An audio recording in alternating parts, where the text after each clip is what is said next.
लाइभमा तपाईँहरूलाई स्वागत छ। म ब्रजेश र सृजनाको। अनि सृजना यस्तो गरेपछि इनर्जी आउँछ क्या? हो, एनर्जी आउँछ यस्तो गरेपछि। जाडोमा न्यानो हुन्छ अनि शीतल हुन्छ। गर्मी शीतल त हुँदैन, एनर्जी आउँछ तिमीले भने जस्तै। हजुर, यो तपाईँको आफ्नै कार्यक्रम this morning live galaxy 4K को यो कार्यक्रम तपाईँहरू समक्ष हरेक दिन 6:30 बजे आउने गर्दछ भने 8:30 बजीसम्मको यो कार्यक्रममा आज पनि हामीले धेरैवटा कुराहरू लिएर आएका छौँ। ब्रजेश अनि म सृजना हामी दुईजना छौँ भने कार्यक्रमभित्र रहेका कुराहरूलाई तपाईँ समक्ष प्रस्तुत गर्ने क्रममा ब्रजेश। ओके, अब बाटोमा आउँदाखेरि आज पनि मैले प्रशस्त फोहोरका ढुङ्गुरहरू देखेँ होइन। अनि त्यो फोहोरका ढुङ्गुरहरू किन देखियो भन्दाखेरि महानगरपालिकाले 10 दिनसम्म फोहोर उठ्दैन, घरभित्रै व्यवस्थापन गरिदिनु होला भन्ने एउटा कतै सूचना जारी गरेको रहेछ। बन्चरे डाँडामा बाटोसाटो के बिग्रेको छ बनाउने भनेर त्यो एउटा र एउटा इस्यु आइरहन्छ जहिले पनि होइन। यो फोहोर नउठेपछि कहिले स्थानीयको अवरोध, त्यो मिल्यो भने बाटो बिग्रिन्छ, यो हुन्छ। र तैपनि अब के गर्ने, स्थिति यस्तै छ भने बाटोमा ल्याएर कमसेकम अब यहाँनिर छ नि एउटा कुरा के भने हामी सबैलाई एउटा एउटा खाले एक्सक्युज दिने र लिने बानी परिसकेको छ ब्रजेश होइन। यस अर्थमा यो पनि एउटा एक्सक्युज हो र पनि हामीले गर्नुपर्ने चिजहरू चाहिँ हामीले आफ्नो फोहोरको व्यवस्थापन आफै गर्नुपर्छ। राज्यले गर्ला र हेरौँला गरौँला भनेर बस्यो भने अहिलेको जस्तो स्थिति हुन्छ हेर होइन। फोहोर त अब भनि नै हाल्यो, तिमीहरूले बेला बेलामा कुरा गर्छौ। अनि विभिन्न ठाउँमा फोहोर थुप्रिरहेको ठाउँमा पनि अब फोहोर छैन, यदि फोहोर राखेमा चाहिँ सिसिटिभीको निगरानीमा हुनुहुन्छ भनेको त्यो टाँसेको पनि मैले देखाएको छु। अनि त्यहीँनिर फोहोरको थुप्रो पनि मैले देखाएको छु होइन। फोहोरको कुरा गर्ने हो भने फोहोर यत्र तत्र जत्र तत्र छँदैछ र ती फोहोरहरूको व्यवस्था चाहिँ हामीले आफै गर्नुपर्छ। हुन त नगरपालिकाले म चाहिँ ललितपुर एरियामा पर्छु होइन, त्यहाँको मेयरले चाहिँ अब डिफ्रेन्ट कन्टेनरहरू दिने, त्यसको व्यवस्थापन गर्ने भनेर भन्नुभएको छ। समस्या त ललितपुरमा अलिक काठमाडौँमा भन्दा थोरै पनि छ र पनि फोहोर जस्तोको तस्तै नै छ। त्यो कतिपय सशुल्क पार्किङ क्षेत्रहरू हुन्छ नि, राम्रै पैसा लिएको हुन्छन् तर त्यहाँ लेखेर राखेको हुन्छ आफ्नो सवारी साधनको सुरक्षा आफै गर्नु होला भनेर होइन। शुल्क पनि तिर्ने अनि सुरक्षा आफै गर्नु भने अब यो पनि कस्तो भन्दाखेरि नि सरकारलाई हामीले ट्याक्स तिरिरहेछौँ होइन, ट्याक्स पनि तिरिरहेछौँ। आफ्नो फोहोर आफै व्यवस्थापन गर्नुहोस्, आफ्नो अब भोलिदेखि आफ्नो सुरक्षा आफै गर्नुहोस् होइन। अब हुन त सुरक्षा त हामीले हाम्रा सुरक्षा आफै गरिरहेछौँ, सुरक्षा निकाय आफै सुल्झाउनुहोस् होइन। त्यो भन्ने हो भनेदेखि तपाईँ त्यो पार्किङ शुल्क तिरेर आफ्नो सवारी साधनको सुरक्षा आफै गर्नुहोस् भने जस्तो भएन भने भयो नि। आफ्नो बाटो आफै बनाउनुहोस्, सबैजना मिलेर पिच गर्नुहोस् होइन। भने राज्य संयन्त्र स्थानीय निकाय यो सब चिजको काम चाहिँ के हो त? अब त्यो ठुलो प्रश्न चिन्ह भएर ब्रजेश होइन। यो प्रश्नको जवाफ अब कसले दिन्छ भन्ने कुरामा हामी एकदमै मुख ताकेर बसिरहेका छौँ र ताक्ने क्रममा तिमीले मेरो मुख ताक्ने होला, मैले तिम्रो मुख ताक्ने होला, हामीले फेरि यहाँहरूको मुख ताक्ने होला। किनभने होइन समस्या जस्तोको त्यस्तै नै छ। हामीले यदाकदा समाचारहरूमा समस्याको विषयमा समाधान भयो भनेर सुने तापनि, पढे तापनि, भने तापनि स्थानीय ठाउँमा जहाँ जसरी समस्या भएको छ भनेर भनिएको छ त्यो ठाउँमा गएर हेर्ने हो भने समस्या जस्तोको त्यस्तै छ। र समस्याको कुराकानी गर्ने क्रममा हिजो आज अब आफ्नो वृद्ध भइसकेका बुवा आमालाई टेक केयर गर्नको लागि पनि नियम नीति बनाउनु पर्ने समस्या रहेछ र यो नैतिकताको कुरा अथवा आफूले गर्नुपर्ने अनुशासनको कुरा र आफूले गर्नुपर्ने दायित्वको कुरा नभएर चाहिँ अब स्थानीय निकायले चाहिँ आफ्नो बुवा आमालाई टेक केयर गरेन भने दण्ड दिने, त्यस्तै गरी सम्पत्ति जफत गर्ने के खाली कुराहरू आइरहेछ होइन अहिले। अब यो पहिले हामी सिनेमामा देख्थ्यौँ होइन, बुढा भइसकेको बाबाआमालाई छोराछोरीले असाध्यै हेला गरे भनेर। अनि त्यो देख्दाखेरि यस्तो पनि हुन्छ र भन्ने जस्तो लाग्थ्यो। तर अहिले हाम्रो वरिपरि समाजमा हेऱ्यो भने कतिवटा उदाहरण तपाईँ हाम्रै वरिपरि पनि त्यस्ता देखिएका छन्। र विशेष गरेर कस्तो भन्दाखेरि सम्पत्ति हातमा नपरुन्जेलसम्म, अंश नपाउन्जेलसम्म अब मलाई चाकडी गर्ने, अझ धेरै छोराछोरी छन् भनेदेखि त कसले बढी चाकडी गर्ने भन्ने कुरामा प्रतिस्पर्धा हुने, कसले बढी खान्छ भन्ने कुरामा त्यो अनेक किसिमको फ्यामिली पोलिटिक्स, परिवारभित्रको राजनीति हुने।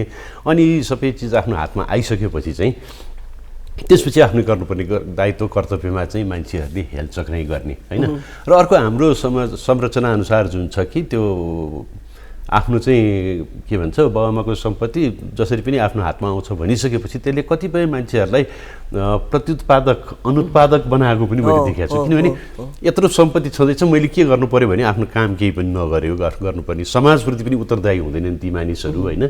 र कति मैले देखेको छु कुन बेला बाबुआमा चाहिँ अब बितेर जालान् र त्यसपछि आफ्नो हातमा सबै चिज आएपछि मोज गर्नुला भनेर अनि अहिले त्यो किसिमको त्यो सामाजिक प्रचलन पनि देखिरहेको छ कि जग्गा बेच्यो होइन गाडी किन्यो घुम्न गयो त्यो खर्च त्यो मात्रै मान्छे सीमित हुने र यो सब चिजले गर्दा मलाई चाहिँ कहिलेकाहीँ के लाग्छ भन्दाखेरि विल भन्छ नि विल बनाउने भनेर चाहे जोसुकैलाई दिन पाओस् कि सम्पत्ति आफ्नो हातमा छ भनेदेखि मलाई मन परेको जोसुकै मलाई जसले खुसी बनाएको छ जसले मेरो सेवा गरेको छ जोसुकैलाई पनि मैले दिन पाउँछु ट्रस्टमा दिन पाउँछु डोमेस्टिक हेल्प भनेर घरमा सहयोग गर्ने बसेको मान्छेलाई म दिन पाउँछु भन्ने त्यो सिस्टम भइदियो भनेदेखि अलिकति मान्छे अलर्ट पनि हुन्छन् होला होइन। तर अब अहिले लगाएको यो एक हिसाबले भन्दाखेरि त अब यो डरकै कुरा हो। भोलि मैले मेरो बाबुआमालाई केयर गरिनँ भनेदेखि स्थानीय निकायले कब्जा गर्छ सम्पत्ति भन्ने डरले। तर त्यो बाबुआमाप्रतिको दायित्व भनेको के त्यो डरले अथवा सम्पत्ति पाउने लोभले गर्ने चिज हो। बिना सम्पत्ति बिना कुनै डर नै गर्नुपर्ने स्वतस्फूर्त आफूभित्रको भावना तिमीले भने जस्तै होइन हो नि। नैतिकताको कुरा अनुशासनको कुरा उत्तरदायित्वको कुरा होइन। हामी केटाकेटी छँदाखेरि हाम्रो बुवा आमाले हामीलाई टेक केयर गरेको हुन्छ। हामीहरू अब एउटा सोझो भाषामा हेर्ने हो भने एउटा उखान पनि छ क्या। उखानमा के भन्छ भने केटाकेटी छँदासम्म चाहिँ मर्ला भनेर डर अनि ठुलो भइसकेपछि मार्ला भने डर भनेर भन्ने उखान पनि छ गाउँघरमा होइन। यस्तो खाले चाहिँ हुनु हुँदैन भन्ने हाम्रो भनाइ हो र सोच हो। र यहाँनिर अहिले आएर ब्रजेशले भने जस्तै अब आफ्नो बुवा आमाको टेक केयर गर्नुपर्ने चिजलाई चाहिँ डर देखाउनु पर्ने एउटा अनुशासनमा राख्नलाई भने एउटा डर देखाउनु पर्ने सिस्टम हिजो आज भित्रिरहेको छ होइन। र आफ्नो हातमा सम्पत्ति नपरुन्जेलसम्म आफ्नो बुवा आमाको टेक केयर गर्यो। फ्यामिलीभित्र पनि एकदमै किसिमको पोलिटिक्स भयो होइन। जब आफ्नो हातमा आइपर्छ त्यसपछि त्यो बुवा आमालाई चाहिँ नेग्लेक्ट गर्ने उनीहरूलाई केयर नगर्ने उनीहरूलाई चाहिँ कस्तो खाले समस्या भइरहेको छ हेल्थमा समस्या भइरहेछ कि मेन्टल्ली कुनै किसिमको समस्या छ कि यो विषयमा पनि टेक केयर नगर्ने कुराहरू चाहिँ हिजो आज भइ नै रहेको छ भने अब अहिलेको कन्टेक्स्टमा कुरा गर्ने हो भने ब्रजेश होइन हिजो आज के पनि भइरहेको छ भने यो समसामयिक मैले देखिरहेको विषयवस्तु हो। अब धेरै जसो मानिसहरू विदेशमा हुन्छन् होइन। अलिकति अप्पर लेभलका मानिसहरू अनि त्यसपछि अप्पर मिडल क्लासका मानिसहरू अनि अप्पर क्लासका मानिसहरू विदेशमा हुन्छन् छोराछोरीहरू। अनि स्वदेशमा बस्ने एकजना अथवा दुईजना छोराछोरीले आफ्नो टेक केयर आफ्नो बुवा आमाको केयर गरिरहेको हुन्छ भने विदेशबाट आमा बुवालाई इन्फ्लुएन्स गर्नलाई फोन गर्ने अनि विभिन्न किसिमको गिफ्टहरू पठाइदिने केयर चाहिँ नगर्ने फिजिकल प्रेजेन्स चाहिँ नहुने तर बेला बखतमा फोन गर्ने अनि इन्फ्लुएन्स गर्ने यस्ता खाले कामहरूले गर्दाखेरि पनि जसले टेक केयर गरिरहेको छ उसलाई चाहिँ नेग्लेक्ट र इग्नोर ऊ पनि भइरहेको छैन। दुई तिनवटा कुराहरू एकैचोटि छ नि सोसाइटीमा यो इकोसिस्टम चाहिँ खराब भइरहेको अवस्थामा चाहिँ यस्तो खाले नियमले थोरै डिसिप्लिन त बनाउँछ नै तर एज अ फ्यामिली अथवा एज अ छोराछोरी हामीलाई यस्ता खाले कुराहरूले हामीलाई अब प्रोत्साहित गर्छ अथवा प्रोत्साहित गर्दैन भने भिन्न कुरा भयो फेरि होइन। अब एउटा वृद्ध भत्ता पनि हिजो आज हाम्रो दिने चलन छ जुन राम्रो चिज हो। 68 वर्ष उमेरका वृद्ध वृद्धालाई भत्ता दिने पनि चलन छ। त्यो भत्ताले गर्दाखेरि पनि गाउँघरमा कति राहत वृद्ध वृद्धालाई भइरहेको पनि हामीले सुनिरहेका छौँ। एउटा राम्रो पहल हो भने वृद्धाको सङ्ख्या पनि बढ्दो छ हेर। त्यो अब त्यसैको कारणले यो ज्येष्ठ नागरिक इजलास गठन गर्ने भनेर जुन कानुन बनिरहेको छ त्यो पूर्ण रूपले त लागू भइसकेको छैन त्यो अगाडि बढिरहेको छ। यसले स्थानीय निकायमा चाहिँ सम्पत्ति आउने भनेपछि अर्को समस्या चाहिँ के हुनसक्छ भन्दाखेरि स्थानीय निकाय यसै पनि भ्रष्टाचार र अनियमितताको लागि एकदम राम्रै इज्जत कमाउनु भएको छ उहाँहरूले होइन। भएका बजेटहरू सरकारी बजेट विकासका लागि आएका बजेटहरू समेत पनि उपयोग गर्न नसकेर कतिपय बेला फ्रिज भएको भन्ने कुरा सुन्छ। त्यस्तोमा मानिसहरूको व्यक्तिगत सम्पत्ति पनि उनीहरूको कन्ट्रोलमा हुँदाखेरि त्यसले फेरि अरूको कस्ता किसिमका अनियमितता र खेलहरू लिएर आउन सक्छन् कि सक्दैनन् भन्ने कुरामा चाहिँ सचेत हुनुपर्छ भन्ने लाग्छ। तर जे होस् कुरोको चुरो त्यही हो तपाईँहरूले सम्पत्ति होस् नहोस् केही नहोस् आफ्नो वृद्ध बाबुआमाप्रति गर्नुपर्ने दायित्व सबैजनाले मनले भित्रबाट फिल गरेर गर्नुपर्छ। किनभने त्यो सम्पत्तिको लोभले अथवा अरू कुनै किसिमले गरेकोलाई चाहिँ त्यसमा त्यो भावना हुँदैन। भावना नभएपछि त्यो सिन्थेटिक हुन्छ त्यो केयर होइन। सिन्थेटिक केयर हुनु र मनले गर्नु फरक कुरा हुन्छ। सकिन्छ भनेदेखि त मैले भने मैले त भन्छु विल बनाउनुपर्छ भनेर विल बनाउने सिस्टम हो तिमीले भनेको कुरा चाहिँ सही हो हेर अघि मैले भने नि होइन थोरै मैले जोडेँ नि होइन अब विदेशमा छोराछोरी भएका हुन्छन् उनीहरूले यता कता कहिले काहीँ फोन गर्छन् भने यहाँ बसेर जसले टेक केयर गरे हुन्छ छोराछोरी होस् अथवा टेक केयर गर्ने कुनै व्यक्ति होस् उनीहरूले यस्तो राम्रोसँग टेक गरे हुन्छ तर लास्टमा चाहिँ के हुन्छ भन्दा त्यो सम्पत्ति त्यही छोराछोरीको भयो जसले टेक केयर गर्छ उसले पाएन होइन सो यस्तो अवस्था समस्याको विषयवस्तुमा हामीले थोरै कुराकानी गर्ने प्रयत्न गऱ्यौँ भने संसारमा अब भन्ने हो भने विश्वमा नै 15% बढी वृद्धहरू रहेको यस अवस्थामा नेपालमा आउन लागिरहेको यो नियम यो कानुनले कस्तो मोड लिन्छ हेर्दै जाउँ होला तर अहिले चाहिँ कार्यक्रममा ब्रेकको बेला भएको छ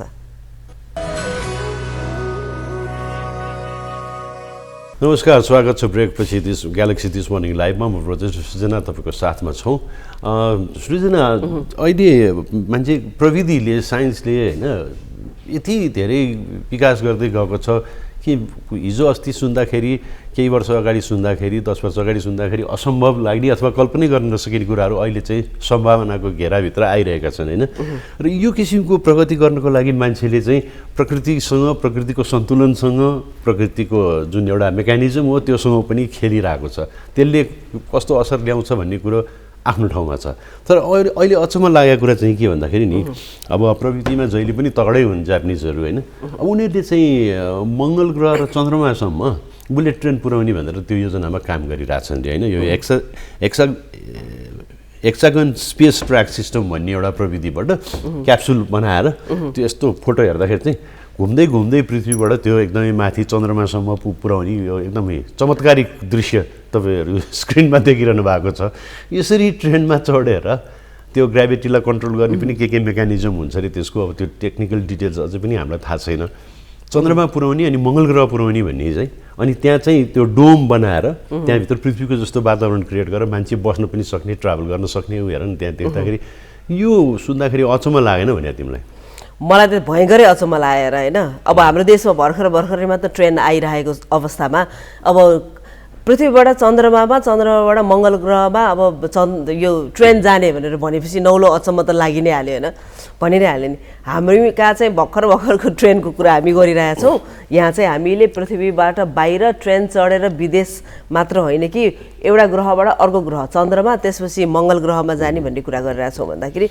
कुनै बेला असम्भव भएका कुराहरू चाहिँ बिस्तारै सम्भव हुन थालिसकेको छ होइन अब मान्छेहरू पहिला हुँदो त विदेशमा घुम्न जाने भनेर भन्थ्यो भन्दाखेरि अब चाहिँ बिस्तारै विदेशमा घुम्न चलन होइन कि अब पृथ्वीभन्दा बाहिर नै ट्राभल गर्नुपर्छ भनेर त्यो सोच त्यो विचार आउँछ होला हेर अब 2050 सम्ममा चाहिँ प्रोटोटाइपै तयार पार्ने अनि कम्प्लिट हुन चाहिँ 100 वर्षसम्म लाग्छ भन्ने उनीहरूको सोच अब हाम्रो जुनीमा चाहिँ भएन हामीले चाहिँ चढ्न पाउँदैनौँ त्यो ट्रेन तर एकछिनको लागि एउटा ह्यापेजर्ड क्वेसन नि मानिलिउँ न हाम्रै पालामा आयो होइन र चढ्न पाउने भयो जान पाउने भयो भने अप्सन दियो भने तिमीलाई गएर चन्द्रमा जाने कि मङ्गल ग्रह जाने म त चन्द्रमामा जाने किन अब चन्द्रमा पहिल्यैदेखि अब हामी एकदम फ्यासिनेट भइरहेछौँ चन्द्रमाको पनि नै हाल्यो होइन चन्द्रमाको कुनै पनि सेप अनि कुनै पनि साइजले मलाई एकदम फ्यासिनेट गर्छ कि एकदम मनपर्छ मलाई सो मन परेको ग्रहमा गएर एकचोटि हेरौँ न त कस्तो हुन्छ त्यो ग्रह होइन त्यहाँ टेक्दा कस्तो हुन्छ त्यहाँको हावापानी कस्तो हुँदो होला र हुन त त्यहाँ गुरुत्वाकर्षण छैन भनेर भन्छ होइन कस्तो हुँदा होला भनेर चाहिँ हेर्न मलाई चाहिँ मन छ त्यही त हामीले पहिलादेखि नै चन्द्रमालाई सुन्दरताको प्रतिरूप पनि बनायौँ होइन त्यो चाहिँ बिम्ब एकदम सुन्दरताभन्दा सुन्दर भन्दाखेरि चन्द्रमालाई चाहिँ सुन्दरतासँग जोड्यौँ तर हेर्ने हो भने चन्द्रमाभन्दा अरू चिजहरू सुन्दर देखिन्छन् होइन तर चन्द्रमा चाहिँ किन भन्दाखेरि थाहा छैन मलाई किन चन्द्रमा अलिक बढी उज्यालो भएर पृथ्वीबाट नजिक भएर हो कि तर ध्यान दिएर हेर्ने हो भने त चन्द्रमामा खाल्टाखुल्टी दाग खत त्यो सबै चिज छ होइन तर धेरैभन्दा धेरै मान्छेले भन्न थालेपछि भनिरहेपछि त्यस्तो चिज पनि सुन्दरताको प्रतिमूर्ति बन्दो रहेछ हो चन्द्रमा भनेपछि हामीलाई अझ हामी फ्यासिनेट त हुन्छौँ नै होइन चन्द्रमा र मङ्गल ग्रहमा अब चाहिँ एउटा सहर बनाउने अथवा भनौँ कोलोनी नै बनाउने भनेर भनिएको छ होइन सिसाको आवास बनाउने त्यहाँ चाहिँ बस्न लायकको वातावरण सृजना गर्ने भनेर भनिएको छ भनेपछि हामी पनि पायो भने चाहिँ चन्द्रमासम्म चाहिँ जाउँ कि जस्तो मलाई लागिरहेको छ म चाहिँ मङ्गल ग्रह जान्छु तर अब हामी ब्रेकमा जानुपर्छ न्युजको लागि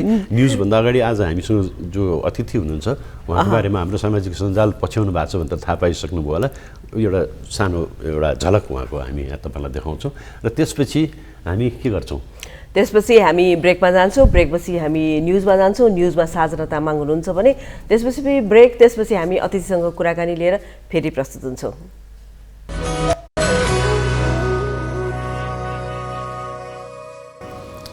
न्युज ब्रेकपछि तपाईँलाई स्वागत छ ग्यालेक्सी दिस मर्निङ लाइभमा।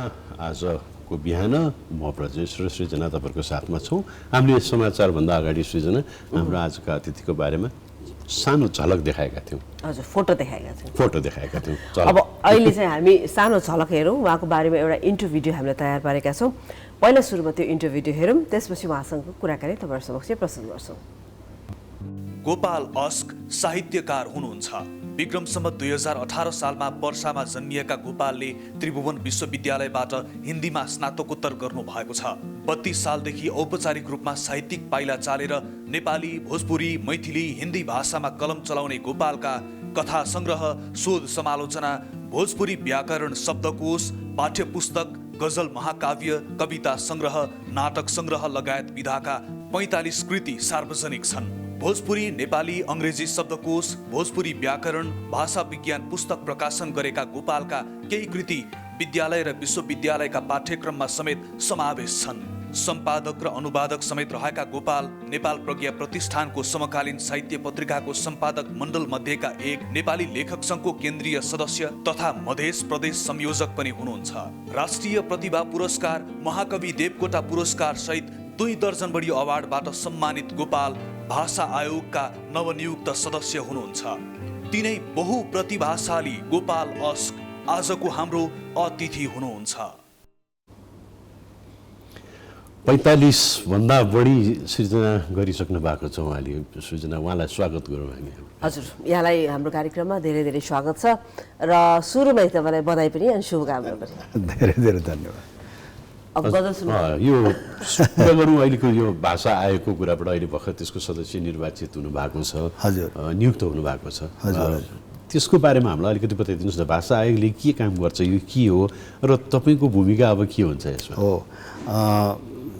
2074मा भाषा आयोगको ऐन पनि बन्यो।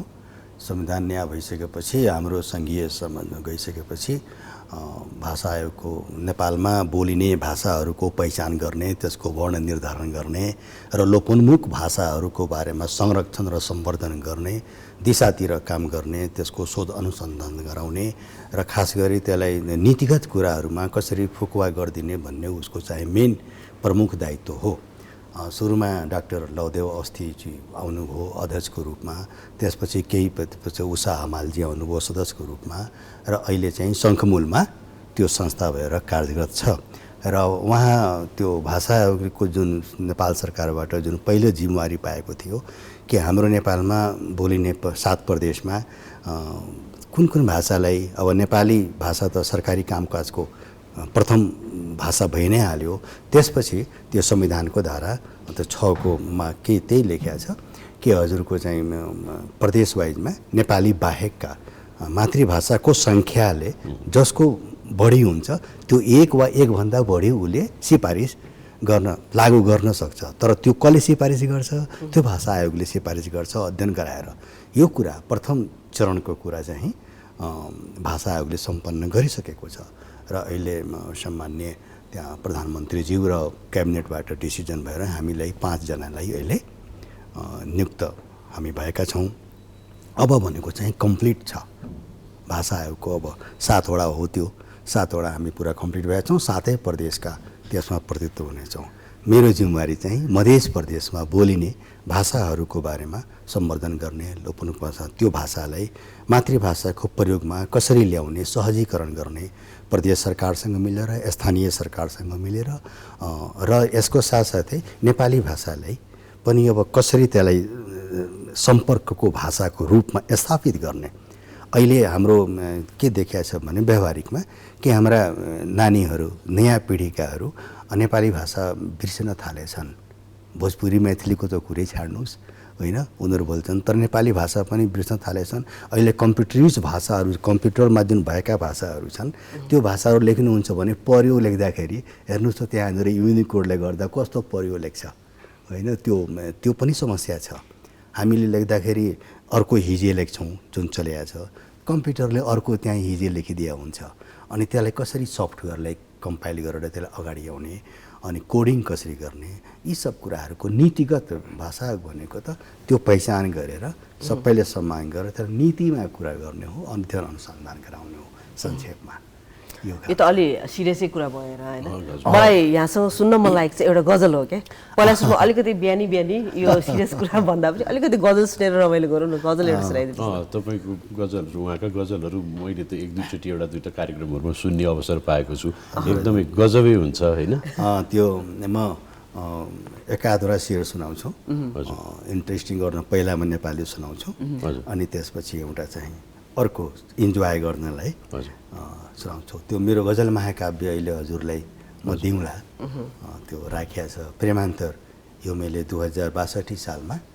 वसुन्धरा मान प्रज्ञा प्रतिष्ठान त्यसमा कृषु छेत्री भाइ हुनुहुन्छ त्यसको दुप्सु छेत्रीजी मेरो साथी र मेरो त्यहाँ हुनुहुन्छ उहाँहरूले छाप्नु भयो त्यसमा मैले अलिकति भूमिका किन भने गजललाई मान्छेले खालि प्रेमी प्रेमिकाका कुरा हो एउटा केटाले एउटा केटीप्रति एउटा केटीले एउटा केटी त आकर्षण भएर मात्र लेख्ने हो भन्ने कन्सेप्टमा गइरहेछन् त्यो होइन एक्चुअल त्यो विधा हो र त्यो विधामा चाहिँ हामीले दर्शन समाज अनुभूति भोगाई सबै लेख्न सक्छौँ यो भूमिका हो अनि त्यसैमा अब हजुरलाई म कोसिस गर्छु अलिकति वातावरणलाई त्यो गर्नलाई यसै गरी जिन्दगानी बितिहाल छ केही गर्न सकिँदैन रीतिहाल छ यसै गरी जिन्दगानी बितिहाल छ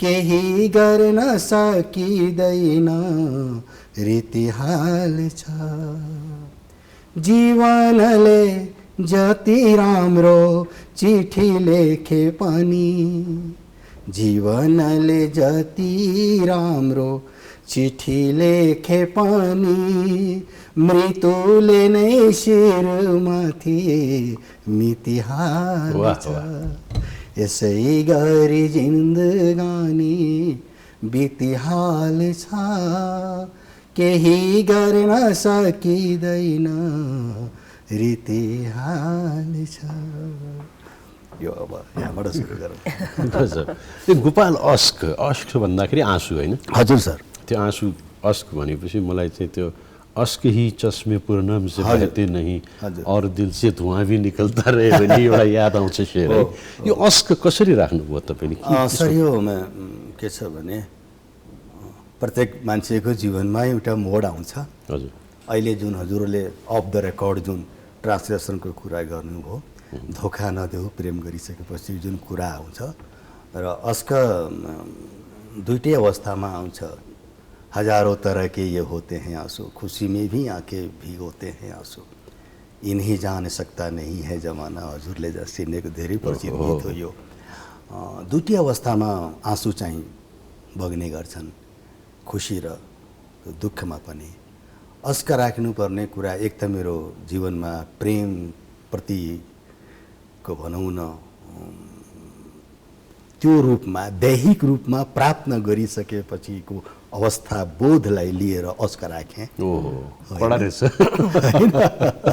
त्यो प्रेम भावनात्मक दृष्टिमा त भयो तर त्यसलाई सामाजिक अहिले जस्तो चाहिँ छैन अहिले त आमा बुवाहरू धेरै अलि विशाल हृदयका भइसकेका छन् छोराछोरीहरू पनि एकदम व्यवहारिक तरिकाले आफ्नो कुराहरू राख्छन् हाम्रो जमानामा हजुरको जमानामा त्यो कुरा थिएन डर्नु पर्थ्यो त्यो हो एउटा प्रथम कारण अस्क भनेर राख्नु त्यो हो अर्को कारण पनि नेपालमा जब आन्दोलनहरू भए क्रान्तिकारीहरू जेल जानुपर्ने स्थिति थियो अब कुनै न कुनै मान्छे हरेक कुनै न कुनै विचारधारामा त भइहाल्छन् नेपालको नागरिक भएको नाताले त्यहाँ पनि थियो अनि छोराछोरी छन् श्रीमती छ जेल गयो भने उनीहरूको निर्वाह कसरी हुन्छ भने डराएर पनि अस्क राख्ने भएर अस्कबाट लेखिने रचनाहरू भयो त्यसपछि सामान्यकृतमा चाहिँ गोपाल अस्क राखे यो दुईटा तर मेन चाहिँ प्रेम हो प्रेममा इश्कमा जब आघात हो अनि अस्क आयो हजुर यो अस्कको कुरा सँगसँगै होइन मैथिली भाषाको थोरै कुरा गरौँ न हैन भोजपुरी मेरो भोजपुरी मातृभाषा मैथिली भाषामा पनि कुरा बारेमा सोध्न सक्नुहुन्छ तर मेरो मातृभाषा चाहिँ भोजपुरी भोजपुरी भाषा एक अर्थमा त धेरै पपुलर भइरहेछ भनेर हामी भन्छौँ हैन भोजपुरी भाषामा बनेका सिनेमाहरू पनि यति धेरै पपुलर छन् हैन र पनि फेरि अर्को कन्ट्राडिक्ट कुरा के छ भन्दाखेरि भाषा चाहिँ अलिकति खस्किँदै गइरहेछ यानि कि त्यति चलन चल्तीमा छैन भने भन्छन् हैन यो अलिकति प्रकाश पारिदिनु न यस विषयमा यस्तो छ यो दुईटा कुरा गर्नुभयो भोजपुरी भोजपुरी भाषा सर गिरीशन ल्याङ्ग्वेज सर गिरीशनले उहाँले 7 को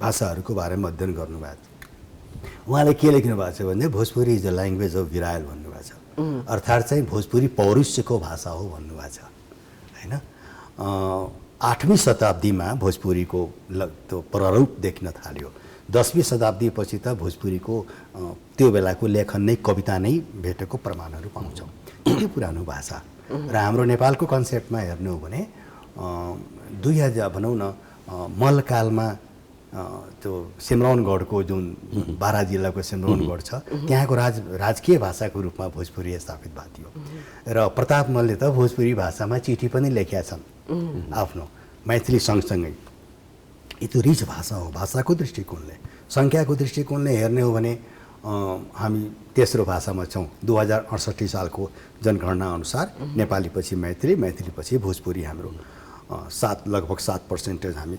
5.98% हामी चाहिँ 6% छौँ पहिला धेरै थियौँ पहिला 11% थियो घट्दै 7 मा आयो अब चाहिँ 6 मा आयो अब 78 मा कतिमा आउँछौँ थाहा छैन अब यो भयो भाषाको यसमा लोक साहित्य पनि समृद्ध छ र लिखित साहित्य पनि समृद्ध छ यहाँले सोध्नु भएको कुरामा किन अहिले भाषामा यसरी आइरहेछन् यसका केही कारणहरू छन् खस्किँदै अवस्था छैन सिनेमाको कुरा गर्नुभयो गीतको कुरा गर्नुभयो त्यसमा त भोजपुरीको तुलना नै छैन मैथिलीको हामी कसै भाषाप्रति नेगेटिभ एटिट्युड राख्ने होइन तर सङ्गीत र गीतमा नासिर हुसेनले बनाएको गङ्गा मैया तोरे पियरी चढाइबो धेरै प्रसिद्ध गीत हो धरती मैयामा महेन्द्र फिले गाएका ती राम्रा राम्रा गीतहरू छन् गोर्खी पतर्की रे मारे गुलेलवा जियारा उडी उडी जाए त्यो दर्शन पनि श्रृङ्गार पनि वियोग पनि धेरै राम्रा छन् अहिले यो भाषाको समस्या के छ भने हाम्रो मध्य प्रदेशमा खास गरी नेपालमा चाहिँ 7 जिल्लामा भोजपुरी बोलिन्छ पूर्व सुनसरीमा पनि बोलिन्छ दोबी भन्ने ठाउँमा त्यसपछि सर्लाहीमा त्यसपछि बारा रौतहट वीरगञ्ज त अब हट अफ द भोजपुरी नै भइहाल्यो नवलपरासीमा अहिले त्यसपछि हजुरको चाहिँ लुम्बिनी अञ्चलमा बोलिन्छ उता चाहिँ अब त्यो हिसाबमा हो तर अब के छ भने भाषाप्रति भाषा त केवल भाषा होइन हजुर त्यो त अस्मिता हो त्यो पहिचान हो मान्छेको भाषा मऱ्यो भने मान्छेको एभ्रिथिङ इज लस्ट भइहाल्छ मेरो विचारमा अनि अहिले नयाँ जेनेरेसनमा के भइगएको छ भने पहिला थारू जाति पनि त्यो जाति हो नि हाम्रो बोल्ने मान्छेले गर्दा त्यो भइसकेपछि होइन पहिला चाहिँ भोजपुरी मेरो मातृभाषा हो भन्ने मान्छेले पनि अब चाहिँ म थारू भाषा मेरो मातृभाषा हो भन्छन् बचिका मेरो मातृभाषा हो भन्छन् त्यो पहिचानको दृष्टिकोणले नराम्रो कुरो होइन त्यसले गर्दा भोजपुरीको सङ्ख्या कम हुँदै गएको हो हेर्नमा हजुर भोजपुरीको कुरा गर्दाखेरि भोजपुरी अब नेपालमा पनि भारतमा पनि बोलिने भाषा त्यसले एउटा सांस्कृतिक सेतुको काम पनि गर्छ र हामी कहाँ त अब सिनेमा सङ्गीत धेरै पछि मात्र गर्न थाल्यौँ हामीहरूले मलाई सम्झना छ भारतमा पहिला एउटा दुईवटा उदाहरण तपाईँले दिनुभयो एउटा दुईवटा मलाई याद आउँछ चल त मुसाफिर ले लिया अनि कोनो दिशामा लेके चला रे बटोहिया ती टाइपका शालीन र एकदम सुमधुर गीतहरू बन्थे होइन अहिले कम्पेरिटिभली हिन्दी सिनेमाहरूमा भोजपुरी भन्दा पन्जाबी गीतहरूको अनि भोजपुरी चाहिँ जति पनि गीतहरू हामी युट्युबमा हेर्छौँ भन्दाखेरि त्यो भाषा त्यति समृद्ध शालीन भाषा छ तर भोजपुरीलाई एकचोटि रविश कुमारले पनि एउटा कार्यक्रममा भनेका थिए जुन किसिमको महिला द्वेषी अलिकति अलि अश्लीलतातिर गएको त्यो रूपमा युज गर्दाखेरि मैथिली के भोजपुरी भाषाको इमेज त्यसले कस्तो बनाइरहेको छ त्यसमा चाहिँ त्यसलाई कन्ट्रोल गर्नको लागि हजुरले उठाउनु भएको जो कुरा एकदम सही हो के छ भने जस्तो शैलेन्द्रले कति राम्रा गीतहरू लेखे हजुरले त्यसको उदाहरण दिनुभयो त्यो त्यो कौन दिशा में लेके चले रे बटोहिया जुन गीत थियो अथवा तीसरी कसमको जुन गर्नुभयो यस्ता योभन्दा पनि अब त्यो धरती मैयासम्म गङ्गाको किनारे मेरो गाउँमा अनि त्यो नयाँ जेनेरेसन अहिले खास गरी इन्डियामा नेपालमा त्यस्तो समस्या छैन नेपालमा अश्लीलता शब्द राख्ने गीत गाउने समस्या छैन यो समस्या भनेको भारतीय उत्तर खास गरी बिहारका जुन अहिले सस्तो लोकप्रियतामा जुन गाउने त्यसै गरी भरत व्यासको गीत हामी सुन्यो भने धेरै राम्रो छ त्यो उहाँले गाउने गीतहरू अब त्यो गुडु रङ्गिला नामै तोक्छु म अलिकति कमर्सियल र धेरै पैसा कमाउनेमा दुई अर्थी संवादमा चाहिँ गीत गाउने यसको विरोध इन्डियामा पनि व्यापक भएको छ त्यो अश्लीलता भन्ने शब्दलाई हटाउनलाई र यहाँलाई एउटा कुरा गरौँ वीरगन्जमा गोविन्दा जस्तो मान्छे आयो भने वीरगन्जको प्रोग्राममा त्यहाँ पनि यस किसिमको पनि त्यो वीरगन्जवालाले रुचाएनन् वर्कआउट गरिदियो जानु पर्यो ब्याक बुझ्नु पर्यो अर्थात् नेपालमा सजगता छ यो अश्लीलता हुँदैन भन्ने एकदम शिष्ट हो अब कुनै पनि ल्याङ्ग्वेज भोजपुरीको के एउटा विशेषता नै भनौँ अथवा के भनौँ कुनै पनि शब्दलाई कुनै पनि भावनालाई यदि हामी स्ट्रेस दिएर भन्छौँ भने त्यसको अर्थ अलिकति फर्क हुन्छ भनाइमा पनि बोलाइमा पनि र भोजपुरीको हामी पनि चिन्तित छौँ अखिल भारतीय भोजपुरी साहित्य सम्मेलन इन्डियामा छ त्यो पनि चिन्तित छ जुन साहित्यिक संस्थाहरू छन् जुन सांस्कृतिक संस्थाहरू बिर्जु महाराजको हजुरले नाम सुन्नुभयो होला कति राम्रो त्यो भोजपुरीमा उहाँले कथक डान्सहरू देखाउनु भएको थियो मलाई लाग्छ 1992मा भएको थियो म त्यहाँ गएको थिएँ त्यो पछि चिन्ता छ हाम्रो पनि इन्डियामा पनि चिन्तित छन् मान्छेहरू राम्रा क्यासेटिङ पनि आएछन् त जस्तो मान्नुहोस् त पानको पसलमा बजाउने गीत अथवा चाहिँ त्यो ट्रकमा बजाउने गीतलाई हेरेर अब दुईटा हुन्छ नि एउटा बजारको भाषा बजारको सङ्गीत र एउटा त्यस्तो गीत र सङ्गीत चाहिँ गोपालको घरमा बाज्दैन अथवा जेनरली मान्छेको घरमा बाज्दैन त्यो बजाइँदैन त्यस्तो गीत त्यो बजाउनेको अब पैसा कमाउनको लागि अब श्रोता कस्ता छन् त दर्शक कस्ता छन् त भन्ने कुरा हुन्छ नि यो कम बेस गरेर हरेक भाषामा समस्याहरू छन् त्यो नेपालीमा पनि छ लोकगीतहरू हामी सुन्यौँ भने त्यस्ता गीतहरू सुन्यौँ भने त्यस किसिमको प्रभाव पनि छ मैथिलीमा पनि छ बल्ल अब मैथिलीमा गीतको परम्परा र सङ्गीततिर अहिले जाने हो नत्र भने त भोजपुरी नै अहिले पनि मैथिलीमा पनि त्यो सिनेमा अथवा गीतहरूमा सब भोजपुरी बजाउँछन् अलिकति अब ट्विस्ट गर्छन् हजुरले भन्नुभएको कुरा एकदम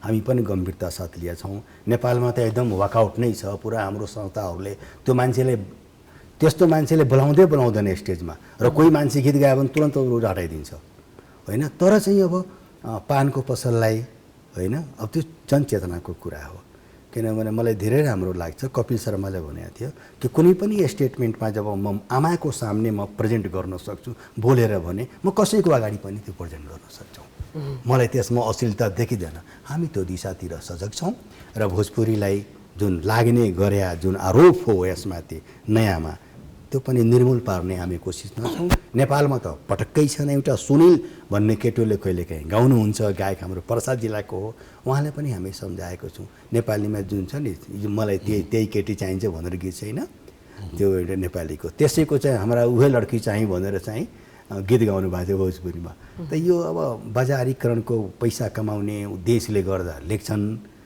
इन्डियामा धेरै समस्या छ नेपालमा छैन तर अब हाम्रो बोर्डर त खुला छ उताको सबै राम्रा नराम्रा पक्षहरू सिधै हावाको साथमा आइहाल्छन् त त्यसलाई रोक्न अब हावालाई कतिसम्म रोक्न सक्छौँ त्यो बार लगाएर पनि त्यो गाह्रो छ तर पनि प्रयत्नशील छौँ हामीहरू त्यता गम्भीर छौँ सर त्यस्तातिर हजुरसँग कुरा हामी गर्दै गरौँला तर अहिले हाम्रो कार्यक्रममा एकैछिन ब्रेकको बेला भएको छ एकैछिन हामी लागौँ ब्रेकतर्फ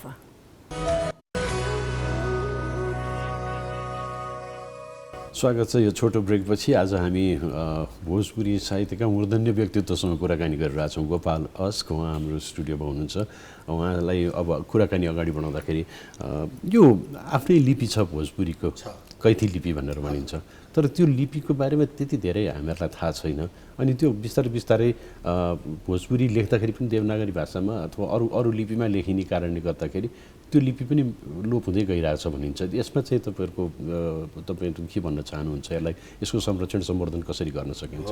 त्यसमा के छ सर भने त्यो हजुरले एकदम सही कुरा गर्नुभयो कि कैथी लिपिमा अब के हुन्छ भने एउटा लिपिमा धेरै भाषाहरू लेखिन्छन् र एक लिपि धेरै भाषा र एउटा लिपि एउटा भाषा। जस्तो चाइनिजहरू गर्ने हो भने उनीहरूको एउटा लिपि छ, एउटै भाषा छ होइन। रोमन लिपिमा त धेरै भाषा लेखिन्छ। त्यसै गरी देवनागरी लिपि अहिले के छ भने हाम्रो एकदम वैज्ञानिक जुन जति पनि हामी हिजे हाम्रो नेपालीमा यतातिर के छ भने हामी ध्वनि अनुसार नै हामी हिजे गर्छौँ। जसरी बोल्छौँ त्यसपछि हामी त्यसको हिजे गर्छौँ होइन। इङ्ग्लिसमा गर्दैन, अङ्ग्रेजीमा उनीहरू स्पेलिङ गर्छन्, त्यसपछि ध्वनि त्यसपछि गर्छन्। हाम्रोमा ध्वनि सुन्छौँ अनि वर्ण निर्माण गरेर हिजेको गर्छौँ, अनि त्यहाँनिर हाम्रो समस्या आउँछ। अहिले भोजपुरी कैथी लिपिमा लेखिन्छ, यसको लिपि संरक्षित छ। अहिले डाक्टर गोपाल ठाकुर हुनुहुन्छ र अरू पनि साथीहरू हुनुहुन्छ, अहिले चाहिँ के छ भने कोडिङहरू गरिसकेका छन् र यसको चाहिँ कम्प्युटरमा यो प्रडक्ट उपलब्ध हुन्छ। जस्तो बङ्गालीमा लेखिन्छ नि त, हजुर बङ्गाल जानुभयो होला हाम्रो इन्डियामा अथवा बङ्गलादेशमा, त उनीहरू पहिला सारा बङ्गालीमा लेख्छन्, त्यसपछि अङ्ग्रेजीमा लेख्छन्, हिन्दीमा लेख्दैनन् ब्यानर्सहरू। हाम्रो नेपालमा हेर्नुहोस् गएपछि नेपाली त लेख्दैन, सब अङ्ग्रेजीमा लेख्छन् ब्यानरहरू।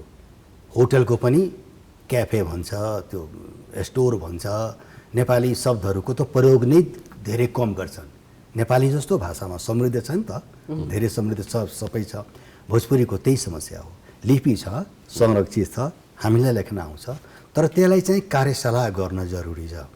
त्यही अब म चाहिँ भइसकेपछि हिजो नै हामी कुराकानी गरिरहेका थियौँ कि जस्तो कि मैथिली अहिले संरक्षित छ, मैथिलीमा धेरै मान्छेले त लेख्दैनन्, तर कम मान्छे भए पनि जस्तो विनित ठाकुरजी हुनुहुन्छ, अरू पनि साहित्यकार हुनुहुन्छ, उहाँहरूले मैथिली लिपिमा पनि लेख्नुहुन्छ, एकातिर नेपालीमा एकातिर मैथिलीमा, देवनागरी लिपिमा। देवनागरी लिपिमा लेख्नुको मेन कारण के हो भने यो भनौँ न संस्कृत पनि त्यसैमा आउँछ नि त। त्यो धेरै वैज्ञानिक हो, जति पनि हामी ध्वनि र वर्णहरू छन् त्यसमा हामी राम्रो वैज्ञानिक तरिकाले लेख्न सक्छौँ। विश्वमा त्यो इन्टरनेसनल फोनेटिक्स जुन हुन्छ नि, त्यो अन्तर्राष्ट्रिय ध्वनि जुन लेख्ने हुन्छ, त्यसमा चाहिँ त्यो हामी जस्तो बोल्छौँ त्यसलाई पनि त्यस्तै नै उच्चारण हुन्छ र लेख्न सकिन्छ देवनागरी लिपिमा, अरूमा बिग्रिहाल्छ। त्यसले गर्दा सबै भाषाले देवनागरी लिपिलाई अङ्गीकार गरेको हो। अहिले हाम्रो नेपालमा बोलिने इभेन भनौँ न अब राई पनि छ, तमाङ पनि छ, लिम्बू पनि छन्, उहाँहरूको आफ्नै लिपि छ नि त। र पनि अब एक त त्यो भयो, अर्को आफ्नो भाषाको बारेमा अर्को भाषामा जानकारी दिनको लागि त चलन चल्तीका बारेमा प्रचलित लिपिमा राख्यो भने थाहा हुन्छ नि त। अहिले म मात्र भोजपुरी बोल्यो भने हजुरलाई त्यति थाहा नहुन सक्छ, तर भोजपुरीको बारेमा नेपालीमा बोल्छु भने सबैलाई थाहा हुनसक्छ।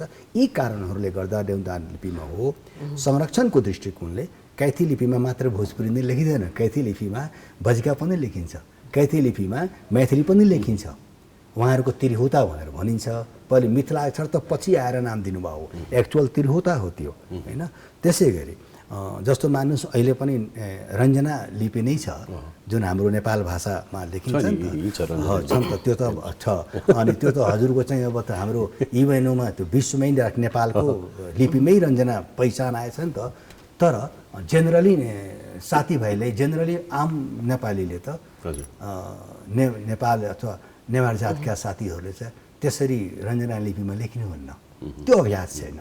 यो काम यसको संरक्षण गर्ने काम दिशातिर नै भाषा आयोगको काम हो र चाहिँ हामीले गरेका छौँ। भोजपुरीमा छ, अब केही भनौँ न नियरेस्ट फ्युचरमा हामी चाहिँ त्यो कम्प्युटरमा पनि भोजपुरी राख्न सक्छौँ जुन मान्छेले लेख्न सक्छ, र यसमा हामी चाहिँ कार्यशाला पनि गर्न सोचिरहेको छौँ। त्यस्तै गरी अब भोजपुरी भाषाको कुरा गर्दाखेरि होइन, हुन त अब सबैले बोल्ने मिल्ने भाषा सम्झाउने अथवा भनौँ ट्रान्सलेट गर्न नपर्ने गरेर बुझ्ने गरेर गर्ने भन्ने कुरा छँदैछ होइन। तर भोजपुरी भाषामा कतिपय समयमा हिन्दी पनि मिक्स भएको जस्तो हामीलाई लाग्छ, अनि त्यसपछि अरू भाषाहरू पनि हामीलाई मिक्स भएको जस्तो लाग्छ। जसले बुझ्दैन उनीहरूलाई त्यो लाग्नु स्वाभाविकै हो कि के हो त? अब सिद्धाजी हजुरले भन्नुभयो अरू भाषाहरू पनि मिक्स भए जस्तो लाग्छ, म मिक्समा जोड दिएँ हजुर होइन। यो के हो भने भाषा एउटा भाषामाथि अर्को भाषाको प्रभाव हो यो होइन बोलचालमा। अब के छ निश्चय अहिलेको नेपाली लेख्दाखेरि साथीभर नेपाली लेख्नु भनौँ भने उहाँहरूले धेरै अङ्ग्रेजीका भाषाहरू प्रति गर्छ। नेपाली र भोजपुरीको शब्दको दृष्टिकोणले 80% शब्दहरू एक अर्कामा मिसिरहेका छन्। दुलेही हामी नेपालीमा भन्छौँ, दुल्हन हामी भोजपुरीमा भन्छौँ होइन, दुलहा भन्छौँ ठ्याक्क। अर्को जस्तो कोसिस पनि भन्छौँ नेपालीमा, लेख्दाखेरि मोटो स नलेखौँला, अहिलेको हिजोमा पातले स लेखौँला, तर कोसिस त लेख्छौँ होइन। त्यो त नेपालीको शब्द त होइन, त्यो भोजपुरीको शब्द होइन, त्यो अरबी फारसीको शब्दहरू हुन् होइन।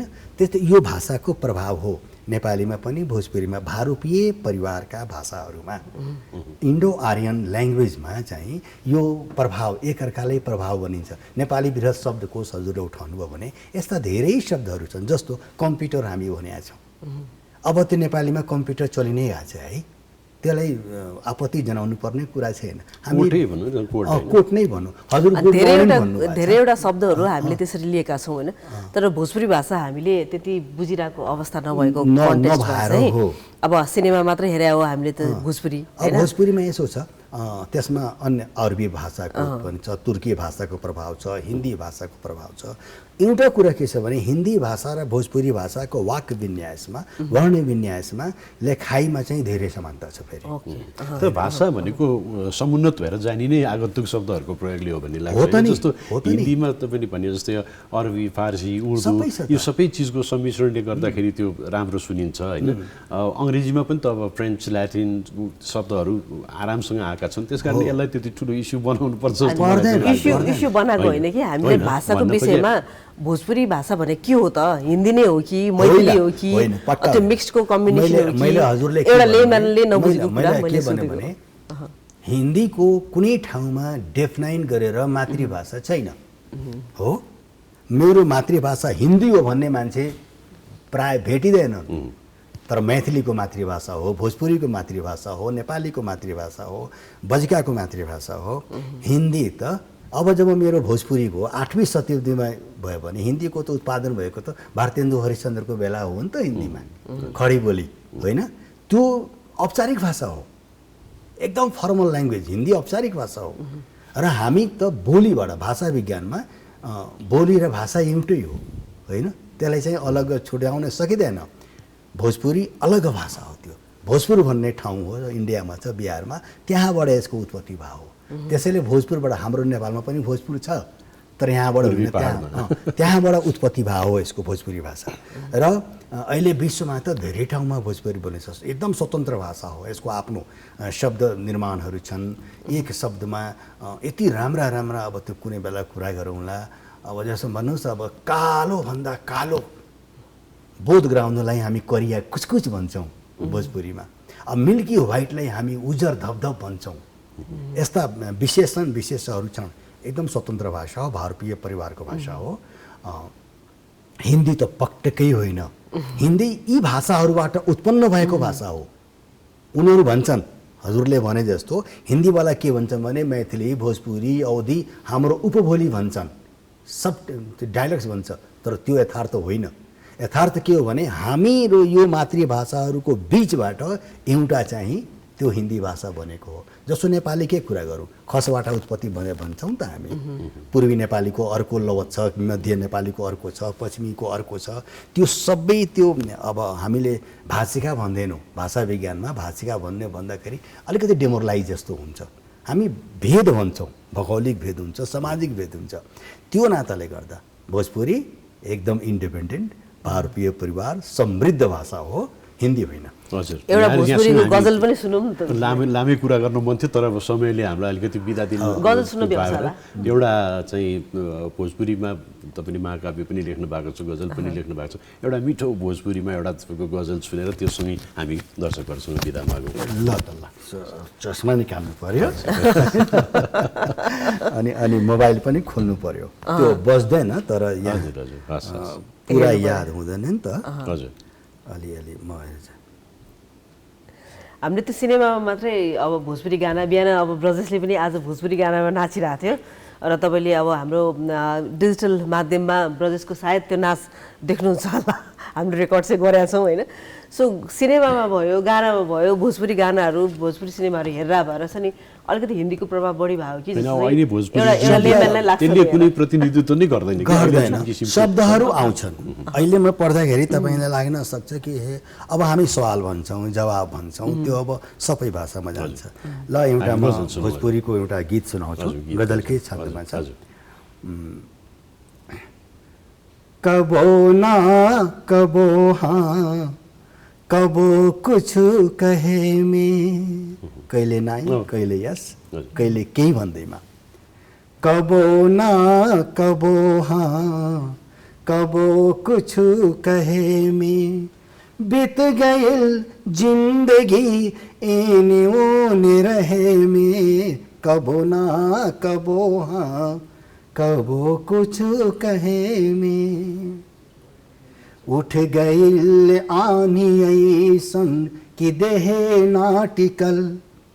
उठ गइल आनी ऐसन कि देहे नाटिकल, जहाँ रहे वहाँ तनिको देर ना रुकल।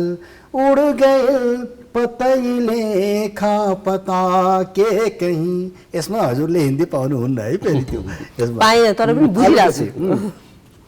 उठ गइल उड़ गइल पतैले खा पता के कहीं, टूट गइल आस सांस दर्द के सहे में। कबो ना कबो हाँ कबो कुछ कहे में। गजब, एकदमै मिठो सुनियो। हामी अझै पुरै सुन्न चाहन्थ्यौँ तर के गर्ने, हामी समयले बाँधिएका छौँ। आज हामी तपाईँसँग बिदा माग्छौँ, पछि फेरि कुनै दिन हामी कुरा गरौँला हामी अरू कार्यक्रममा, यही कार्यक्रममा है। गोपालजी आइदिनु भयो, हाम्रो निमन्त्रण स्वीकार गरेर यहाँलाई धेरै धेरै धन्यवाद। आभारसँगै उहाँलाई हामी एउटा सानो ब्रेक लिन्छौँ।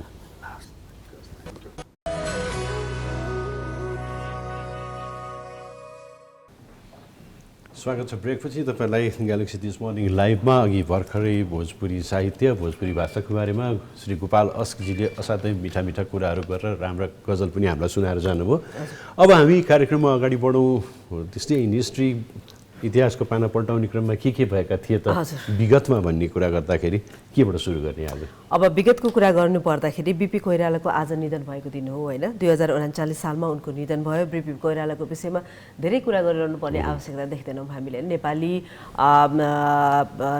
राजनीतिमा उहाँले दिनुभएको देनलाई अहिलेसम्म पनि हामीले एकदमै सम्मानका साथ हामीले हेर्ने गर्छौँ होइन। उहाँले आफ्नो कार्यकालमा विभिन्न किसिमका पोलिसीहरू, विभिन्न किसिमका कुराहरू लिएर आउनुभयो। त्यसमध्येमा पनि जसले चाहिँ श्रम गर्छ अथवा भनौँ जसले चाहिँ खेत जोत्छ उसैको त्यो चाहिँ जमिन हुनुपर्छ भन्ने किसिमको उहाँले त्यो पोलिसीहरू लिएर आउनु भएको थियो, जुन इम्प्लिमेन्ट पनि धेरै थोरै भयो नै। यसरी पनि हामीले उहाँलाई सम्झिन्छौँ भने उहाँको कुरा गर्दै गर्दाखेरि उहाँलाई एउटा साहित्यकारको रूपमा पनि हामीले सम्झिन्छौँ होइन। किनभने भर्खरै मात्र हामीले साहित्यकारसँग कुराकानी गऱ्यौँ, यस अर्थमा पनि बिपी कोइरालालाई हामीले साहित्यकारको रूपमा पनि सम्झिन्छौँ। र उहाँले लेख्नुभएका विभिन्न कथा सङ्ग्रहहरू भए, विभिन्न उपन्यासहरू भए, धेरै नै पपुलर छन्। विश्वेश्वर प्रसाद कोइराला राजनीतिज्ञको रूपमा जति कुशल हुनुहुन्थ्यो त्योभन्दा अझ बढी कुशल साहित्यकार हुनुहुन्थ्यो भन्ने मलाई लाग्छ होइन। किनभनेदेखि राजनीति भन्ने कुरा कस्तो भने तिम्रो आफ्नो पूर्वाग्रह अनुसार कति मान्छे सहमत असहमत हुन्छन्। उहाँको राजनीतिक व्यक्तित्वसँग असहमत हुने मान्छेहरू त पाइएलान्, तर उहाँको साहित्यिक व्यक्तित्वसँग असहमत हुने मान्छे चाहिँ कोही पनि पाइँदैन। किनभने त्यति बेला नै पनि उहाँले एकदमै मनोवैज्ञानिक किसिमका कथाहरू, उपन्यासहरू, त्यो अझै विशेष गरेर यौन मनोविज्ञानका कुराहरू, त्यो आफ्नो सबैभन्दा अगाडिका चिजहरू उहाँले सृजना गर्नुभएको थियो। अब झ्यालखानमा बसेको बेलामा उहाँले लेख्नु भएको जेल डायरी अहिले पनि मान्छेहरू एकदमै रुचिका साथ पढ्छन्। अब सुम्निमा भयो होइन, सुम्निमा तिमीले सुनेछौ पढाछौ? बिपी कोइरालाको निधन भएको दिन भनेर भन्दाखेरि चाहिँ म अलिकति नोस्टाल्जिक के भने उहाँको निधन भएको दिनको वातावरण काठमाडौँमा के भएको थियो भन्ने मलाई अलिअलि सम्झना छ। मलाई अहिले पनि याद छ, चाबेल मित्र पार्क अवस्थित उहाँको घरमा पछि उहाँको लास ल्याएपछि त्यहाँ धेरै धेरै मान्छेहरू आउनु भएको थियो र उहाँको के भन्छ शवयात्रामा पनि निकै ठुलो स्वतस्फूर्त भिड त्यो बेलामा जम्मा भएको थियो। अनि मलाई अहिले पनि याद छ त्यहाँ एउटा जुन शोक पुस्तिका राखिएको थियो, त्यहाँ लाइनमा बसेका थिए मान्छेहरू हस्ताक्षर गर्न, र म पनि लाइनमा बसेर मैले त्यो शोक पुस्तिकामा हस्ताक्षर गरेको छु उहाँको निधन भएको दिनमा। भनेपछि तिमी त पुरानो मान्छे रहेछ यार अनि तिम्रो साथी मेरो त साथी हो साथी त नयाँ भए तिम्रो साथी हो त्यो त म साथी त नयाँ पुरानो भइ नै हाल्छ हैन र बीपी कोइरालालाई सम्झिनु पर्दा अघि ब्रजेशले भने जस्तै उहाँलाई राजनीतिक व्यक्तित्व भन्दा पनि हामीले एउटा साहित्यकारको रूपमा हामीले सम्झिन्छौँ हैन उहाँले लेख्नुभएका ती पुस्तकहरू समयभन्दा सायद अगाडि थियो होला हैन तर अहिले आएर यसो हेर्ने हो भने यसो सुन्ने हो भने अडियो बुक पनि छ उहाँको अडियो बुक मैले सुनेको छु हैन सो अडियो बुक सुन्ने हो भने अथवा पुस्तकै पनि पढ्ने हो भने चाहिँ अहिले चाहिँ सान्दर्भिक भयो होला समयभन्दा पहिला नै उहाँले सोच्नुहुन्थ्यो भन्ने कुरामा चाहिँ यो उहाँले लेख्नुभएका साहित्यहरूले पनि बुझाउँछ हैन र त्यसैले पनि होला समयभन्दा पहिला नै हाम्रो राजनीतिमा उहाँले दिनुभएको देन अहिलेसम्म पनि तरोताजा अहिले पनि समय सापेक्ष छ भनेर चाहिँ राजनीतिज्ञहरू चाहिँ भन्ने गर्नुहुन्छ मोदी आइन नरेन्द्र दाई तीन गोम्ती सुन्निमा हिटलर र यहुदी असङ्ख्य त्यो चिजहरू हामी सम्झिन्छौँ अब यसपछि हामी अगाडि बढौँ इतिहासकै कुरा गर्दाखेरि उल्लेखनीय चिजहरू के भएका थिए हामी विकासक्रम जुन मानव विकासक्रम छ त्यसको बेलामा केमा हामीले गर्थ्यौँ भन्दाखेरि अमेरिकन एभिएटर उडानकर्ता विली पोस्टले चाहिँ पुरै पृथ्वीलाई चाहिँ हवाई उडान गर्ने रेकर्ड बनाउनु भएको रहेछ 1933 मा हजुर हैन र त्यस्तै अर्को एभिएसनसँगै जोडेको अब हेलिकप्टरबाट चाहिँ कसले के गरेको थियो भन्ने कुरा हेलिकप्टरबाट 1983 मा चाहिँ अस्ट्रेलियन डिक स्मिथले चाहिँ के भन्छ यो हेलिकप्टरबाट चाहिँ वललाई चाहिँ घुम्यो भनेर भनौँ हैन के भने यसलाई यसरी नै भन्नु होला विश्वको फन्को लगाएको पृथ्वीको फन्को लगाउनु भएको थियो र उनलाई चाहिँ 1 वर्ष लागेको थियो यो पृथ्वीको फन्को लगाउनको लागि र यसरी आजको दिनमा विभिन्न कुराहरू भएका थिए त्यसमध्येमा नेपालको कुरा गर्नु पर्दाखेरि नेपालको राजनीतिमा एकदमै सक्रिय र एकदमै ठुलो योगदान दिनुहुने बीपी कोइरालालाई पनि हामीले सम्झ्यौँ एउटा राजनीतिज्ञको रूपमा त्यस्तै गरी एउटा साहित्यकारको रूपमा उहाँलाई सम्झ्यौँ अब हामी कुरा गरौँ एकछिन खेलकुदको पनि छोटो मोटो जानकारी तपाईँलाई वुमेन्स युरो इङ्ल्यान्डमा जुन भइरहेछ एफआको त्यसको हिजो भएको खेलमा जर्मनी भर्सेस अस्ट्रेलियाको गेम जर्मनीले 2-0 को अन्तरले जितेको छ र यसपछि अब इङ्ल्यान्ड र जर्मनी चाहिँ सेमी फाइनलमा पुगिसकेका छन् र सेमी फाइनलमा पुगेर उनीहरू चाहिँ अब अपोनेन्टलाई कुरेर बसिरहेछन् हाम्रो प्रतिद्वन्दी को हुन्छ सेमी फाइनलमा भनेर जुन चाहिँ अब स्विडेन भर्सेस बेल्जियमको आज हुने गेम र अर्को गेमबाट त्यो निर्धारण हुन्छ हैन र आइतबार चाहिँ फ्रान्स र नेदरल्यान्ड भइहाल्यो अर्को बुधबार चाहिँ सेमी फाइनल खेल हुन्छ भने जुलाईको 31 तारिकमा चाहिँ फाइनल खेल हुन्छ र विश्व चाहिँ युएफए वुमेन्स युरो कपले चाहिँ तातिरहेको अवस्थामा नेपालको कुरा गर्ने हो भने नेपालमा क्रिकेटका कोचले राजीनामा दिइसकेपछि नेपालको खेलकुद क्रिकेट जगत चाहिँ अहिले एकदमै तातिरहेको तरङ्गित भएको छ नि त त्यो पुबुति दशनायकको दोस्रो कार्यकाल चाहिँ त्यति सफल हुन सकेन भनिन्छ अब के कारणले हुन सकेन प्रेसर एउटा पनि थियो किनभने नेपाल लगातार राम्रो परफर्म गर्न सकिरहेको थिएन नेपालको टिमले यस अर्थमा पनि उनलाई चाहिँ प्रेसर थियो नै र उनले चाहिँ आफ्नै कारणले गर्दाखेरि मैले राजीनामा दिएँ भनेर भने तापनि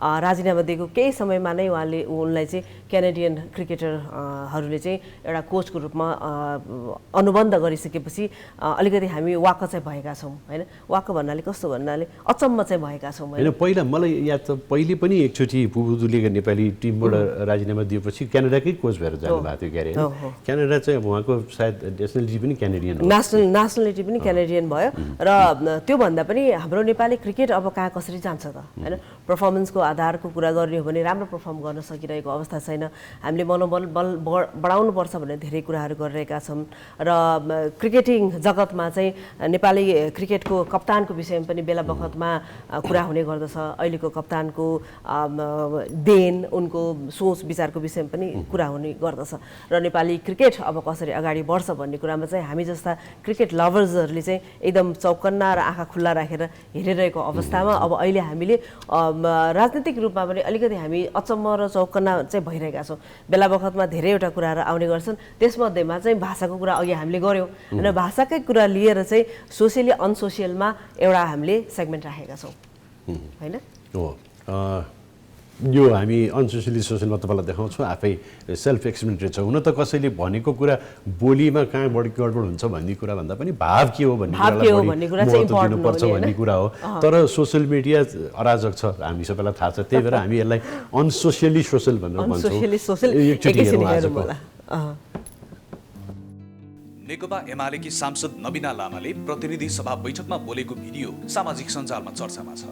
बैठकको शून्य समयमा सांसद लामाले गङ्गालाल हृदय रोग अस्पतालमा अक्सिजेनेटरको अभावमा मुटुको शल्यक्रिया गर्ने काम रोकिएको विषय उठाएकी थिइन्। तर कागज हेर्दै लिखित रूपमा आफ्नो धारणा राखेकी लामाले पटक पटक शल्यक्रियाको सही उच्चारण गर्न सकिनन्। पूर्व विद्यार्थी नेता समेत रहेकी सांसदले उच्चारणमा त्रुटि गरेको भन्दै केही सामाजिक सञ्जाल प्रयोगकर्ताले मजाक उडाएका छन् भने केहीले भने लामाको पक्षमा लेखेका छन्। सामाजिक सञ्जालमा अनेक प्रतिक्रिया आउन थालेपछि लामाले ट्विट गर्दै गल्ती भएको स्वीकारेकी छन्। नबिना लामा लेख्छिन्, आज मैले 0 समयमा बोल्ने क्रममा भाषामा अशुद्ध भएको कुरामा स्वीकार गरेँ। म नेपाली भाषामा कमजोर छु। आज शहीद गङ्गालाल राष्ट्रिय हृदयरोग केन्द्रमा मुटुको शल्यक्रिया सेवा बन्द भएको छ। अत्यावश्यक अक्सिजेनेटर अस्पतालले नगर्दा एकै दिन 45 जना बिरामीलाई बेडबाट निकालेर घर पठाएको कुरा गरेको। उनको ट्विट पछि पनि प्रतिक्रिया आउने क्रम रोकिएको छैन। तीर्थराज पौड्याल लेख्छन्, विद्यार्थी राजनीतिबाट यो स्थानसम्म पुगेको नेत्रीले आफू नेपाली भाषामा पहिलेदेखि कमजोर रहेको बताउँदै यो हदसम्मको अशुद्ध उच्चारण गर्ने छुट मिल्छ र? पहिला आफैलाई सुधार्नुहोस् नबिना लामाज्यू। यस्तै बाबाजी लेख्छन्, पढ्न सक्नु नसक्नु व्यक्तिगत कुरा होला, तर व्यक्तिको प्रोफाइल अनुसार प्रतिक्रिया पनि स्वाभाविक हो। हाम्रा गाउँकी रूपा लामा भए टिप्पणी ठिक हुन्थेन। अनि राष्ट्रिय ब्युरोकी अध्यक्ष भइसकेकी नेकपा एमालेकी केन्द्रीय सदस्य एवं सांसद नबिना लामा प्रति लेखेको हेरेर बोल्दा आएको यो टिप्पणी स्वाभाविक हो। यता नवीन अधिकारीको विचार भने फरक छ। लेख्छन्, लवजको आधारमा नबिना लामालाई अपमानित गरिनु गलत। भाषा भनेको बुझ्नको लागि हो। तपाईँले पनि बुझ्नुभयो, मैले पनि बुझेँ, सकियो। नेपाली भाषा सबैको पहिलो भाषा होइन। दोस्रो तेस्रो भाषा बोल्न सबैलाई कठिनाइ हुन्छ। निराजन शर्माको विचार पनि उस्तै छ। लेख्छन्, प्रदीप गेवाली नबिना लामा माथिको आक्रमण कट्टप्पाहरूको रणनीति अन्तर्गत नै भएको हो। कट्टप्पा र देवर पत्रकारले सुटिङ द मेसेन्जर रणनीति अपनाएका छन्। देशमा कुशासन भयो, महँगी बढ्यो, भ्रष्टाचार बढ्यो, जसले भन्छ त्यसलाई यिनीहरूले ठोक्छन्। यता एलिजा ढकाल भने भिन्न विचार राख्छिन्। लेख्छिन्, नबिना लामा हुर्किएको समाज, उहाँले सानैदेखि बोलेको भाषा र त्यही भाषा बोल्न अभ्यस्त जिब्रोका कारण सायद जिब्रो लटपटिन्छ। विद्यार्थी नेता भनेर परिचित र हाल सांसद रहेको मान्छेले नेपाली अक्षर चाहिँ प्रष्ट पढ्नुपर्छ। स्थानीय लवजको कारण भन्ने कुरा चाहिँ उहाँको हकमा लागू हुँदैन। यता गौतम नामका ट्विटर प्रयोगकर्ता लेख्छन्, जातसँग जोडेर वायात कुरो नगर त। नबिना लामा कलेज पढेको विद्यार्थी जीवनदेखि राजनीति गरेर आएको मान्छे होइन। शल्यक्रिया र अक्सिजन नै भन्न नजान्नेहरूले रेलिङ भाँच्ने र टायर बाल्ने बाहेक अरू के गर्न सक्ला? यता मान्छे नामका प्रयोगकर्ता भने विषयान्तर गरिएको बारे गुनासो गर्छन्। लेख्छन्, नबिना दिदीको बोल्ने शैलीमा होइन, उहाँले बोलेको कन्टेन्टमा जाऊ। उपकरणको अभावमा मुटु शल्यक्रिया जस्तो संवेदनशील कुरा रोकिराखेको रहेछ। यसले धेरै बिरामीहरूलाई मर्का परेको छ। त्यस विषयमा सबैको ध्यान जाओस्। अरूको बोल्ने शैलीको टिप्पणी गरेर बोलिएको कुरालाई विषयान्तर नगरौँ। हो, प्रतिक्रिया व्यक्त गर्न पाउने अधिकार प्रयोग गर्दाखेरि मूल मुद्दालाई छोडेर नचाहिने कुरो सबै छोडी पुच्छरमा हात भने जस्तो पनि कहिलेकाहीँ हुन जान्छ सामाजिक सञ्जालमा, होइन? विषय के थियो त्यो विषयलाई महत्त्व दिएको भएदेखि हुन्थ्यो भन्ने विद्यार्थीले प्रतिक्रिया पनि गर्नुभएको थियो। अब हामीसँग समय सकिन लागेछ, होइन सृजना? तिमीसँग कार्यक्रम चलाएपछि त टाइम त फ्याट गइहाल्छ कि के रहस्य हो यो? रहस्य त थाहा भएन मलाई, किनभने आज हाम्रो कार्यक्रममा कन्टेन्ट नै यति राम्रो राम्रो थिएन, जसको कारणले गर्दाखेरि टाइम गएको हामीलाई पत्तो नै भएन। र यो प्रोग्राम हरेक दिन आउने गर्छ र भोलिको कार्यक्रममा पनि त्यस्तै राम्रो कन्टेन्टहरू तपाईँहरू समक्ष राख्ने कोसिस गर्दै अब जाँदै गर्दाखेरि एउटा सधैँ चाहिँ कोड अफ द डे स्क्रिनमा तपाईँहरूले देख्नुहुनेछ। आज हामीले विश्वेश्वर प्रसाद कोइरालाको एउटा भनाइलाई लिएका छौँ। उहाँले भन्नुभएको छ, राष्ट्रियता माटो होइन, जनताको सामूहिक भावना र विचार हो। यही भनाइको साथै हामी तपाईँहरूसँग बिदा माग्न लागेका छौँ। भोलि फेरि उपस्थित हुनेछौँ। तपाईँको आजको दिन शुभ बितोस्। नमस्ते। हजुर, नमस्कार।